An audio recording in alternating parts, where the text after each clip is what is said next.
If North Korea disarms, will U.S. missile defense lose favor?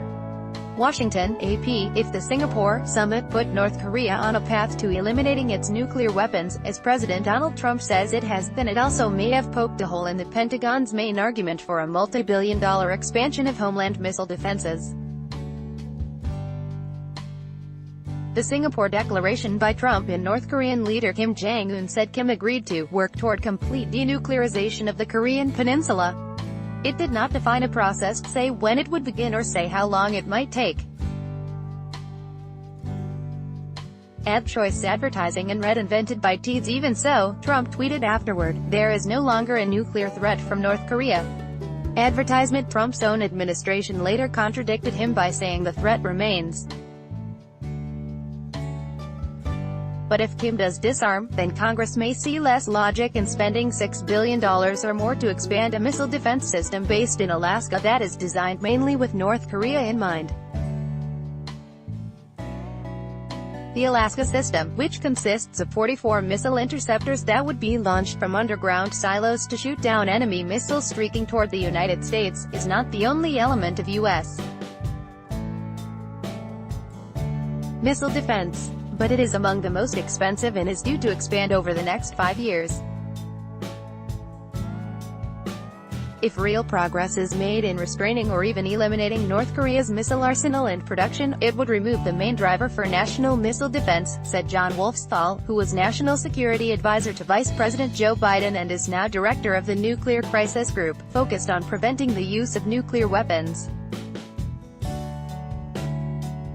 The U.S. military has numerous defenses against non-strategic missile threats, such as those that would endanger U.S. or allied troops on the Korean peninsula or in Europe. But the only one designed to shoot down intercontinental ballistic missiles, or ICBMs, aimed at the U.S., like those North Korea has been building, is the Alaska system. Advertisement. The basic approach of the Alaska system is to fire a rocket into space upon detection of a hostile missile heading toward the U.S.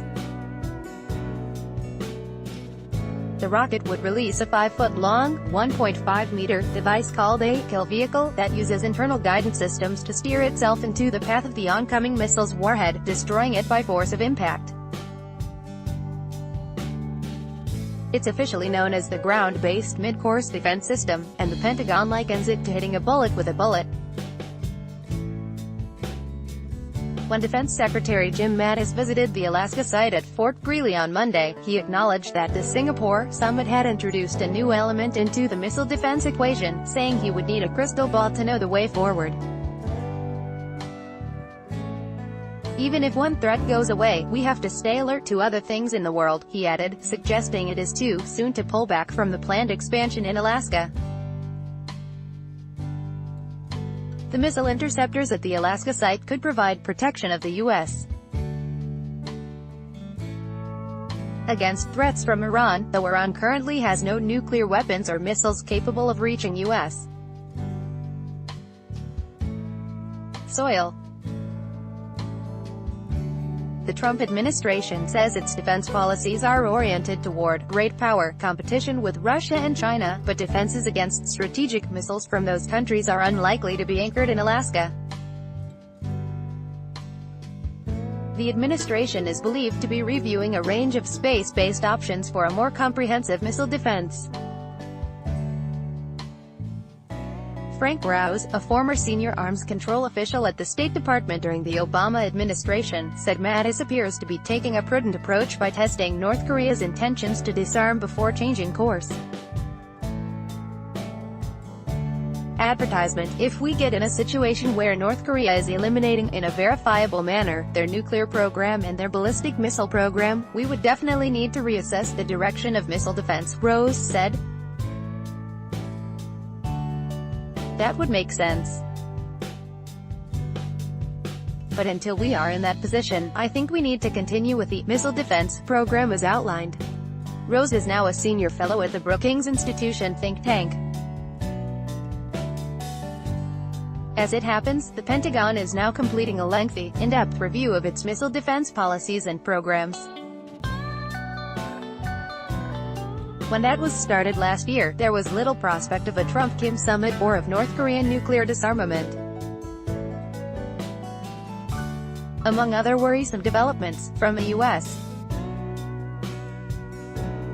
point of view, the North had demonstrated its ability to launch an ICBM, and it was hinting at test firing a nuclear missile into the Pacific.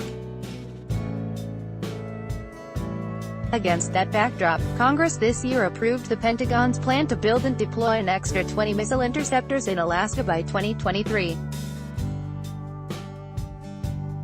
The price tag has not been spelled out in detail, but the Missile Defense Agency, which manages the program, awarded a contract to Boeing Co.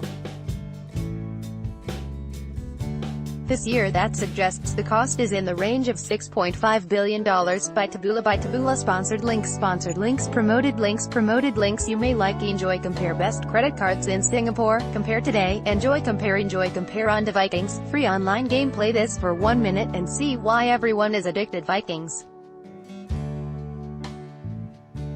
Free online game. Oin a Throne. Free online game. Play this for 2 minutes and see why everyone is addicted. Throne. Free online game. Und Emirates. Explore 12 destinations across the U.S. with Emirates. Undo Blinkist. This woman reads 100 books a month. Blinkist. Undo Bab. A language expert shares the secret to learning a language in 20 minutes. Ade Babalundo.